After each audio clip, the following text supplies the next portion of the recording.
नमस्कार दोस्तों, welcome back to your own channel Wealth Saga. दोस्तों, आपको मालूम होना चाहिए कि अभी तक हम लोगों ने डिस्कस कर लिया है कंपनी के प्राइसेस के बारे में, कंपनी की वो वैल्यूएशन के बारे में, कंपनी के रिटर्न्स के बारे में, कंपनी की प्राइस टू अर्निंग के बारे में। लेकिन जो चीज़ हम लोगों ने अभी तक डिस्कस नहीं करी और जनरली लोग इग्नोर करते हैं वो है कंपनी का डेट। आपको मालूम होना चाहिए दोस्तों, कंपनी चाहे जितनी भी प्रॉफिटेबल हो, अगर उसका डेट रेशियोज जो हम लोग अभी डिस्कस करने वाले हैं वो इम्बैलेंस्ड हैं, वो इम्प्रॉपर हैं, तो company is ready to be insolvent. इतनी बुरा इफेक्ट पड़ता है कंपनी के डेट के। अगर कंपनी की डेट बैलेंसिंग, कंपनी की डेट फाइनेंसिंग अगर ठीक नहीं है, एसेट फाइनेंसिंग ठीक नहीं है, तो इसके बारे में हम लोग जानकारी लेंगे। लेकिन उससे पहले अभी तक चैनल को अगर आपने सब्सक्राइब नहीं किया है तो फिर आप बहुत important updates on daily basis miss कर रहे हैं। इमीडिएटली चैनल को सब्सक्राइब करें ताकि आपको रेगुलर अपडेट मिलते रहें। प्लस बेल आइकन प्रेस करेंगे तो आपको इंस्टेंट नोटिफिकेशन मिलेगा जब भी लेटेस्ट वीडियो अपलोड होगा।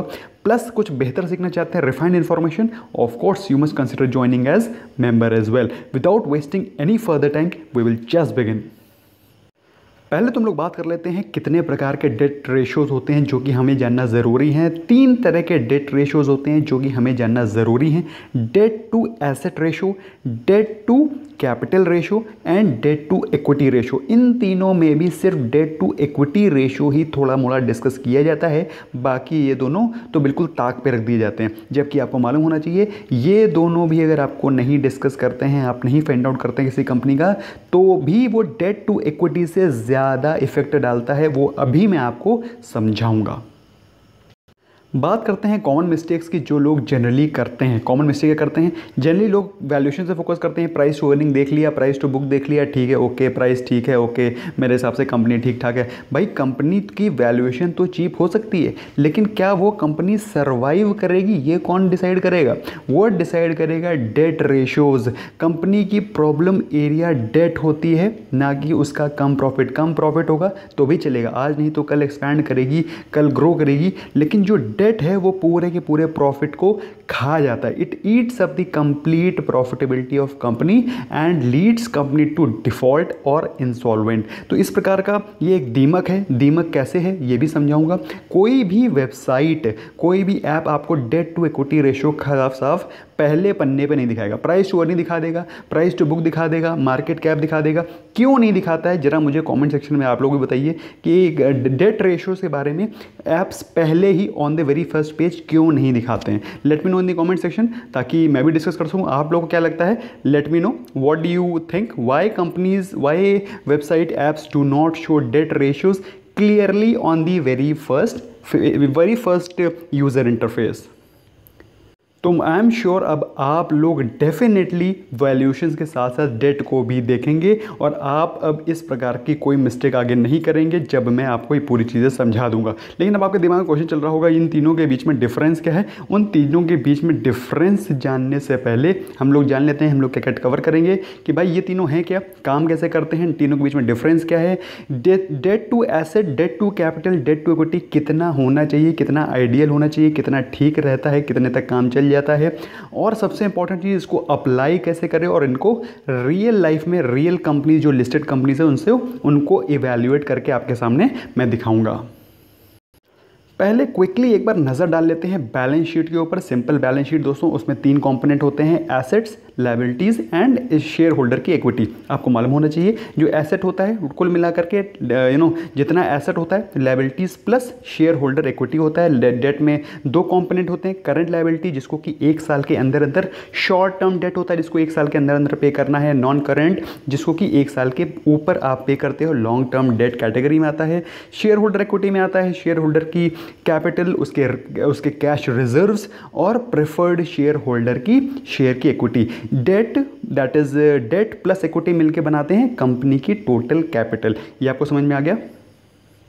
बस इतना ही होता है बैलेंस शीट। इसमें कोई बहुत बड़ी अंग्रेजी नहीं है। हम लोग कोई सीए का कोर्स नहीं करने वाले हैं जो हमको छोटा छोटा 1-1, 2-2 पैसे गिनने हो। हम लोग 2-2 पैसे गिनने वाला कोई काम नहीं करेंगे। हम लोग समझेंगे हमको मैक्रो पिक्चर क्लियर होनी चाहिए। लोगों को मैक्रो नहीं क्लियर है, ज़बरदस्ती के माइक्रो में हम लोग घुसना चाहते हैं। डेट टू एसेट रेशियो होता गया। डेट टू एसेट रेशियो से पहले हम लोग समझते हैं एसेट क्या होता है। एसेट क्या होता है? एसेट मिल के बना होता है, जितना भी कॉम्पोनेंट लायबिलिटी का है उतना इक्विटीज़ को मिला करके जितना भी हमारा कैपिटल जनरेट हुआ उसी कैपिटल से एसेट बनता है। जितना कैपिटल होगा भाई उसी को तो आप एसेट में इन्वेस्ट करोगे ना, और वो एसेट आपको पैसा प्रॉफिट जनरेट करके देगा।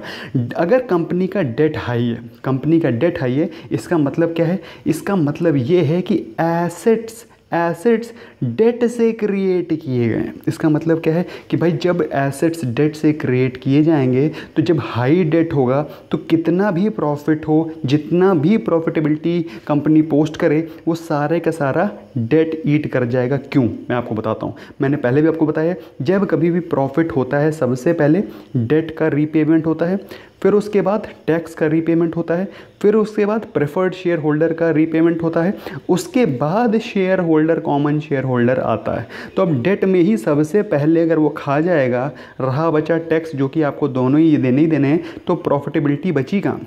जो छोटी मोटी बची प्रेफर्ड शेयर होल्डर ले जाएगा। आपको क्या मिलेगा? आपको मिलेगा। तो अगर डेट हाई है तो ये क्लियर कट दिखाता है कि ये फाइनेंशियल इम्बैलेंस है इस कंपनी में, और ये कंपनी जल्दी ही, आज नहीं तो कल, डेफिनेटली ये खड़ी होगी अपनी इंसॉल्वेंसी को फाइल करने के लिए। और अगर डेट एसेट से भी ज़्यादा है, अगर आप ये कहें कि अगर डेट एसेट से भी ज़्यादा हो गए तो इसका मतलब ये होता है, इसका मतलब ये है कि अगर पूरे एसेट्स बेच भी दिए जाएं, सारे के सारे कंपनी के एसेट्स को बेचने के बाद भी डेट पूरा नहीं हो पाएगा। अगर date is more than asset, अगर D divided by A is more than 1, that means company का सारा एसेट आप बेचने के बाद भी डेट को पे नहीं कर पाओगे। ऐसी कंपनी में कभी इन्वेस्ट नहीं करना है, चाहे वो स्टॉक 50 पैसे का ही क्यों ना मिल रहा हो।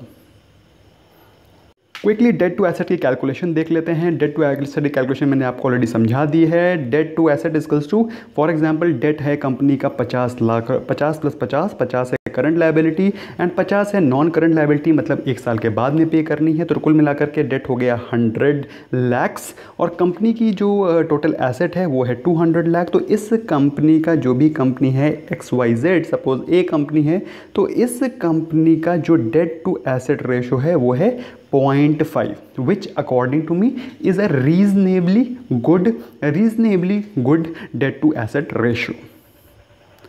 इसका सिंपल सा मतलब ये हुआ कि बाई चांस अगर डेट लेवल ज़्यादा हो जाते हैं, कंपनी को कुछ एक्सपेंशन करना है कि फिर कंपनी को डेट को क्लियर करना है, तो अगर कंपनी अपने एसेट्स का इवन 50% भी बेच देगी तो भी अपने डेट को रीपेमेंट कर लेगी, डेट फ्री हो जाएगी। लेकिन कंपनी जनरली ऐसा करती नहीं है, क्योंकि डेट का ऐसा नहीं है कि जिस कंपनी के ऊपर डेट है वो कंपनी बर्बाद हो जाएगी। It's not like that. लेकिन आपको ब्रॉडली पता होना चाहिए कि डेट टू एसेट जितना कम हो उतना बेहतर है। 0.5 एंड बिलो इज एक्सेप्टेबल। अब बात कर लेते हैं इसके इंपॉर्टेंट पॉइंट्स की। Debt to asset ratio should be less than 0.5। If debt to asset ratio is more than 1, it means company is in big trouble, क्योंकि company can not even repay its debt even after selling all assets, जो कि एक बहुत ही खराब और dangerous situation है। It's a sure short disaster. And please compare sector peers. अगर आपको लग रहा है उस सेक्टर में सभी के डेट ज़्यादा हैं, तो उस सेक्टर की वो कंपनी चूज़ करो जिसमें कि डेट टू एसेट रेशियो सबसे कम है। तो एक एग्जाम्पल से समझते हैं, एक रियल लाइफ एग्जाम्पल समझते हैं कि डेट टू एसेट रेशियो कैसे निकालते हैं।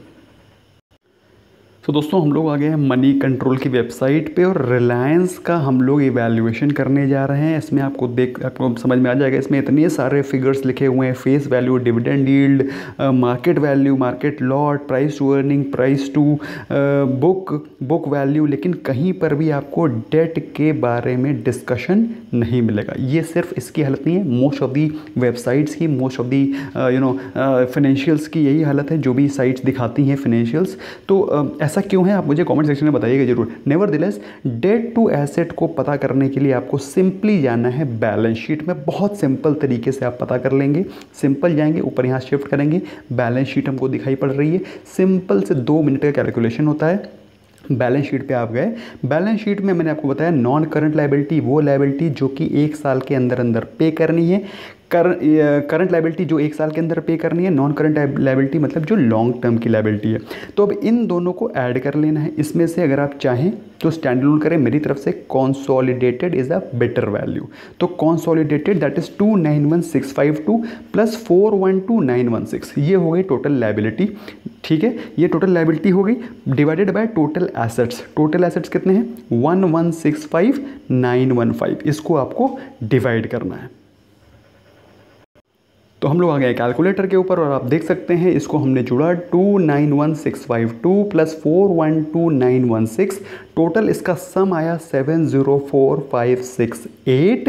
ये है इसकी टोटल लायबिलिटी मतलब टोटल डेट, ये इनका टोटल डेट है और ये है इनका टोटल एसेट्स। अब इसको आपने जब डिवाइड किया तो इसके आया डेट टू एसेट आया 0.6, जो कि 0.5 से ज़्यादा है, मतलब कंपनी स्ट्रेस में है। कंपनी स्ट्रेस में है कि नहीं है? अब आपको समझ में आया कि ये कंपनी स्ट्रेस में है, इसी कारण काफ़ी ज़्यादा रिलायंस अपना डाइवेस्टमेंट में लगी हुई है, काफ़ी ज़्यादा कैपिटल रेजिंग में लगी हुई है, क्योंकि उसको मालूम है कि अगर ये प्रॉब्लम बनती रही और कहीं 1 हो गया, धीरे से कहीं ये डेट लेवल बढ़ते हुए 1 हो गया तो रिलायंस विल बी डूम्ड। इसलिए दोस्तों कंपनी काफ़ी मेहनत कर रही है, मुकेश अंबानी जी काफ़ी मेहनत कर रहे हैं। अब आपको समझ में आ गया है डेट टू एसेट। अब हम लोग डेट टू कैपिटल समझते हैं। डेट टू कैपिटल क्या है? कैपिटल में आपको मैंने बता दिया, कैपिटल सिर्फ 2 चीज़ों बनी होती है, डेट और इक्विटीज़। इसका मतलब क्या है? डेट मतलब इस कैपिटल का, कंपनी के पास जितनी कैपिटल है उस कैपिटल में डेट कितना है, डेट का हिस्सा कितना है, इसको पता करते हैं। Debt versus capital that is debt is to capital ratio. अगर डेट हाई है इसका मतलब क्या है? मोस्ट ऑफ द कैपिटल तो बाहर से ली हुई है, कंपनी के अंदर कुछ नहीं है। कंपनी है साबुन की शक्ल में झाग है, झाग समझते हैं ना, वो तो फुस, क्योंकि वो तो बाहर से ली हुई डेट की कैपिटल है। कंपनी ने कुछ ना ही प्रॉफिट जनरेट कर पाया है, ना ही कैश अपने पास रिजर्व रखा है। Most of the companies capital is debt. तो this is again a very very sure shot disaster. अगर कंपनी का debt is more than its capital, it's again a very very high imbalance, और बताती है कि company again is in a very very big issue और very very big serious issue. और company अगर कहीं डेट फ्री है, अगर वहीं पर पॉजिटिविटी सोचें और सोचें अगर कंपनी की डेट इज़ ज़ीरो, तो इसका मतलब क्या हुआ? कंपनी के कैपिटल में सिर्फ इक्विटीज़ हैं, कैश रिजर्व्स हैं। तो कंपनी में आप समझ सकते हैं कितना भयंकर कैश रिजर्व हैं, कंपनी कितनी अच्छी प्रॉफिटेबल और वेल मैनेज्ड है कि उसके ऊपर कोई भी डेट नहीं है और कंपनी ग्रोथ के लिए बिल्कुल फायर है। तो this is the benefit of being the debt free company.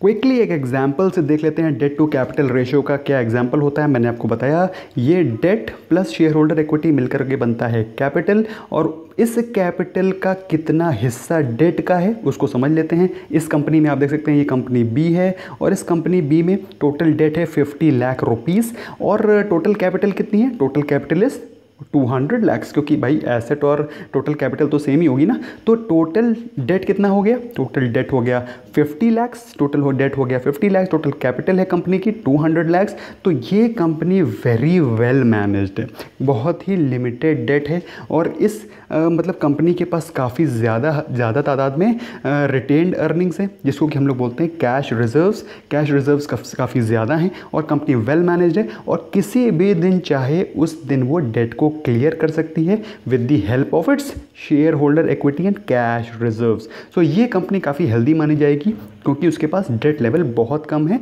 Out of the total capital. तो इसका मतलब क्या होता है? अगर डेट टू कैपिटल रेशियो 0.5 से कम है, इसका मतलब क्या है? कंपनी आराम से डेट फ्री हो सकती है, बहुत जल्दी हो सकती है। और अगर कहीं डेट ज़्यादा है तो इसका मतलब क्या है कि कंपनी कोई ज़्यादा वैल्यू जनरेट करके नहीं देगी, क्योंकि काफ़ी ज़्यादा पैसा इंटरेस्ट के फॉर्म में निकल जाएगा और it can not repay its debt even after selling its all asset. वो है एसेट्स की बात। अब बात करते हैं बहुत important debt to equity ratio के बारे में। डेट टू इक्विटी रेशियो का मतलब क्या है? डेट टू इक्विटी रेशियो का मतलब सिंपल है कि एक सेकेंड, ये देखिए कैपिटल किससे बना होता है? लायबिलिटीज़ और इक्विटी से। तो अब इस कैपिटल में कितना डेट और कितनी इक्विटी है ये बताता है कि आपको इस कंपनी में इन्वेस्टर बनना है या नहीं बनना है। बात समझ में आ रही है? अगर उस कंपनी में, जिस कंपनी में आप पैसा लगा रहे हो, उसमें डेट ही डेट है, तो आप कुल मिलाकर के अपनी गर्दन उसमें देने को तैयार हो कि हाँ भाई मैं कटने को तैयार हूँ। अगर आप उस कंपनी में इन्वेस्ट कर रहे हो जिसमें भर भर के डेट है, उसमें अगर आप इक्विटी लगा रहे हो अपनी, तो इसका मतलब क्या है? आप अपनी गर्दन देने को तैयार हो। इसका मतलब सिंपल है, डेट ज़्यादा होगा तो प्रॉफिटेबिलिटी सारी की सारी डेट खा जाएगा, आपको कुछ नहीं मिलेगा। अगर डेट कम है इसका मतलब क्या है? इंटरेस्ट कम जाएगा। इसका मतलब क्या है? कंपनी में काफ़ी ज़्यादा कैश रिजर्व मेंटेन रहेगा और उसमें से कुछ आपको definitely as a form of dividend मिलेगा। अदरवाइज कंपनी ग्रो करेगी, कंपनी की मार्केट कैप ग्रो करेगी तो भी आपको इनडायरेक्टली बेनिफिट होगा, वरना कंपनी सारा का सारा पैसा अपने डेट को रीपेमेंट करने में ही लगा देगी। और वहीं अगर कंपनी में कोई डेट नहीं है, इसका मतलब क्या है कि सारा का सारा इक्विटी और कैश रिजर्व है, और जितना ज़्यादा कैश रिजर्व उतना ज़्यादा आपको मिलेगा डिविडेंड, प्लस उतनी ज़्यादा आपको मिलेगी ग्रोथ। इसका कैलकुलेशन देख लेते हैं, बहुत ही सिंपल है भाई। डेट टू इक्विटी में क्या मतलब है? इस कंपनी का 200 लाख के एसेट्स हैं, डेट कितना है? 50 लाख रुपीज़ इसका डेट है, जिसमें कि करंट और नॉन करंट लायबिलिटीज़ हैं, और इसमें शेयर होल्डर की इक्विटी कितनी है? 150 लाख। इसका मतलब क्या हुआ कि डेट है 50 लाख का, बाकी शेयर होल्डर की इक्विटी है 150 की, तो डेट टू इक्विटी रेशो कितना हुआ? 0.33। बहुत ही कम, बहुत ही रीजनेबल और मैनेजेबल डेट है।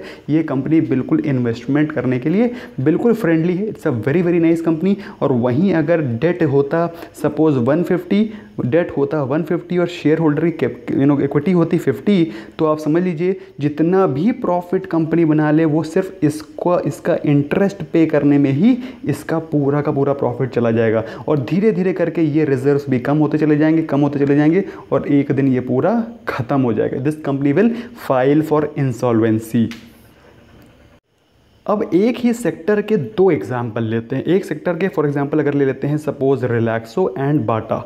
अब रिलैक्सो वर्सेस बाटा में देखते हैं कौन सी कंपनी का डेट टू इक्विटी रेशो बेहतर है। ओके, बहुत ही सिंपल तरीके से बताऊंगा, समझ में आ जाएगा। तो दोस्तों हम लोग आ गए हैं मनी कंट्रोल की वेबसाइट पे। बिल्कुल सिंपल, आपको कहीं पर भी यहाँ पर डेट का कोई भी रेशियो आपको दिखाई नहीं पड़ेगा, तो हमको खुद निकालना पड़ेगा। हम लोग चलेंगे सीधे बैलेंस शीट के ऊपर, और बैलेंस शीट पे हमको सारा मसाला वो मिल जाएगा जो हमको चाहिए। स्ट्रेट अवे हम लोग बैलेंस शीट पे जाएंगे। बैलेंस शीट पे हमने जैसे ही क्लिक किया तो हमारे सामने खुल के आ जाएगा कुछ डेटा, और इसमें आपको दिखाई पड़ रहा है shareholder fund. Shareholder fund ही टोटल इक्विटी होती है। ये हो गया total debt, that is current liability, मतलब जो एक साल के अंदर पे करनी है, नॉन करंट जो एक साल के ऊपर पे करनी है।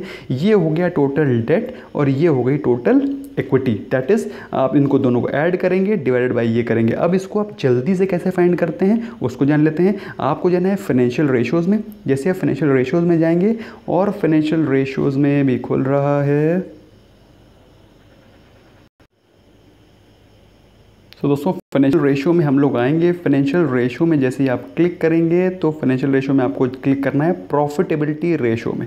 प्रॉफिटेबिलिटी रेशियो में जैसे आप क्लिक करेंगे एक ड्रॉप डाउन मेन्यू गिरेगा। अब ड्रॉप डाउन मेन्यू में ऑलरेडी जो डेटा है, return on equity, return on capital employed ROC हम लोग ऑलरेडी डिस्कस कर चुके हैं, रिटर्न ऑन एसेट डिस्कस कर चुके हैं। ये लिखा हुआ है टोटल, छोटा सा टोटल डेट टू इक्विटी कितना है? 0.13 ऑलमोस्ट डेट फ्री कंपनी है रिलैक्सो। इसीलिए मुझे पसंद है दोस्तों, इसीलिए मेरा फेवरेट स्टॉक है।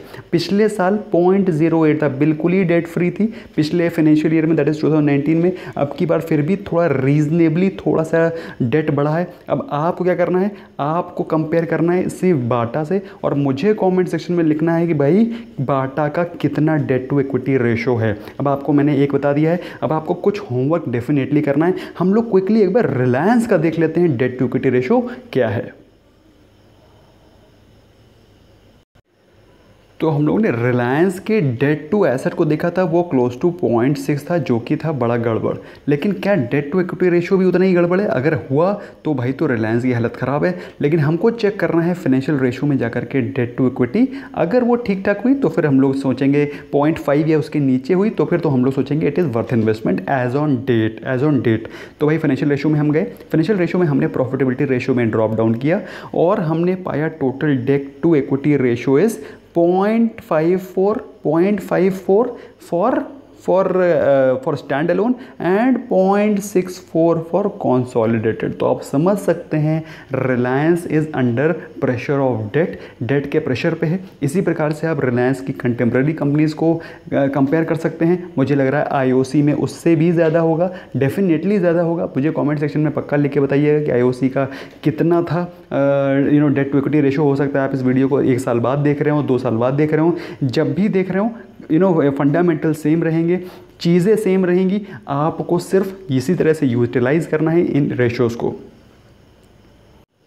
अब आपको तीनों चीज़ें तो समझ में आ गई है। सिर्फ एक क्वेश्चन दिमाग में चल रहा होगा कि इन तीनों के बीच में डिफरेंस क्या है, इन तीनों से हमें क्या पता चलता है। तो इन तीनों से हमें ये पता चलता है, अगर आप डेट टू एसेट रेशियो देख रहे हो तो इसमें आपको पता चलता है कि कितना, how much asset is created out of debt, उस डेट से कितना एसेट क्रिएट हुआ है। और इससे आपको फाइनेंशियल रिस्क पता चलती है कि एसेट कहीं बिक तो नहीं जाएंगे पूरे। Number 2, debt to capital ratio से आपको पता चलता है कितनी कैपिटल फाइनेंस हुई है डेट से। तो ये एकमात्र डाटा है। जबकि डेट टू इक्विटी रेशियो बहुत इंपॉर्टेंट डेटा है, जो कि आपको बताता है कि कंपनी के अंदर कैपेबिलिटी है कि नहीं वो डेट को पे करने की। और अगर नहीं है, डेट ज़्यादा है, कंपनी की कैपेबिलिटी है नहीं, प्रॉफिटेबिलिटी है नहीं, तो company will default.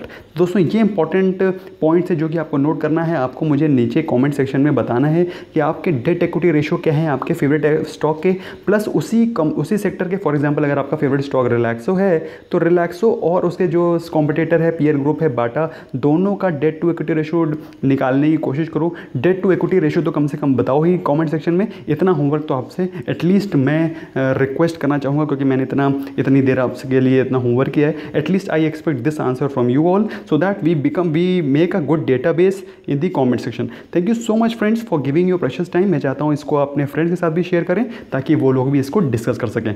Bye bye for now.